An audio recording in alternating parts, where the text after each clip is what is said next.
അങ്ങയുടെ സന്നിധിയിൽ ഉണ്ടാകേണ്ടതിന് അങ്ങയുടെ കരങ്ങളിലേക്ക് ദിവദാസനെ ഏൽപ്പിച്ച് പ്രാർത്ഥിക്കുകയാണ് കർത്താവേ. ഈ വചനം ശുശ്രൂഷിക്കുമ്പോൾ ഈ ദേശത്ത് ഒരു വിടുതൽ നടക്കുവാൻ, ഇത് ശ്രമിക്കുന്ന എല്ലാവരിലും അനുഗ്രഹം പ്രാപിക്കുവാൻ, ഹല്ലേലൂയ, ദൈവത്തിന്റെ വലിയ പ്രവൃത്തി അങ്ങ് ഈ ദേശത്ത് വെളിപ്പെടുത്തേണ്ടതിന് വേണ്ടി അങ്ങയുടെ കരങ്ങളിലേക്ക് ഏൽപ്പിച്ച് തരികയാണ് കർത്താവേ. വചനത്തോടുകൂടി ഈ ദേശത്തോട് സംസാരിക്കണമെന്ന് പ്രാർത്ഥിക്കുന്നു. വചനത്താൽ ഈ ദേശത്തോട് ഇടപെടണമേ എന്ന് പ്രാർത്ഥിക്കുന്നു കർത്താവേ.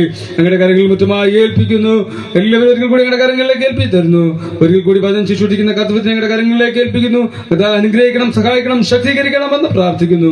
പ്രാർത്ഥന കേട്ടതുകൊണ്ട് സ്തോത്രം. നസ്രയനാകുന്ന യേശു ക്രിസ്തുവിന്റെ തുല്യ നാമത്തിൽ തന്നെ ആമേൻ. ഒരിക്കൽ കൂടി കർത്താവിനെ സ്തുതിക്കാമോ? തുടർന്ന് നമ്മൾ അല്പനിമിഷം ദൈവത്തിന്റെ വചനത്തിന് മുൻപാകെ ആയിരിക്കുന്നു.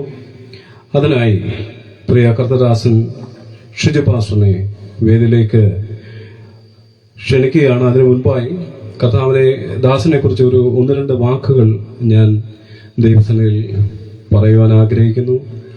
ഇൻഡിപെൻഡൻസ് ഗോസ്പൽ ബാപ്റ്റിസ്റ്റ് സഭ പത്തനാപുരം കേന്ദ്രമായി പ്രവർത്തിക്കുമ്പോൾ അതിന് നേതൃത്വം നൽകുന്നത് കർത്താവിൽ പ്രിയ കർത്തദാസൻ ഷിജു പാസ്റ്ററാണ്.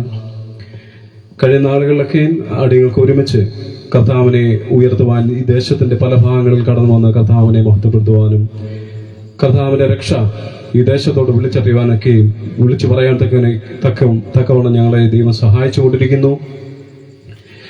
കർത്താവിന് വേണ്ടി അഹോരാത്രം വേല ചെയ്യുന്ന കർത്താവിന്റെ ദാസനെ നമുക്ക് ഇന്ന് രാത്രികാലം ദൈവസന്നിധിയിൽ ഏൽപ്പിച്ച് പ്രാർത്ഥിക്കാൻ ദൈവം അതിശക്തമായി ദൈവദാസനെ ഇന്ന് രാത്രികാലം ഉപയോഗിക്കുമാറാകട്ടെ. കർത്താവിന്റെ ദാസൻ ശുശ്രൂഷിക്കുന്ന സഭയെ നമുക്ക് ഇന്ന് രാത്രികാലം വഹിച്ച് പ്രാർത്ഥിക്കണം. ദൈവത്തിന്റെ വചനത്തിന്റെ ശുശ്രൂഷത്തിന് ശേഷം നമുക്ക് പ്രിയ കർത്തദാസനെ കുടുംബത്തെയും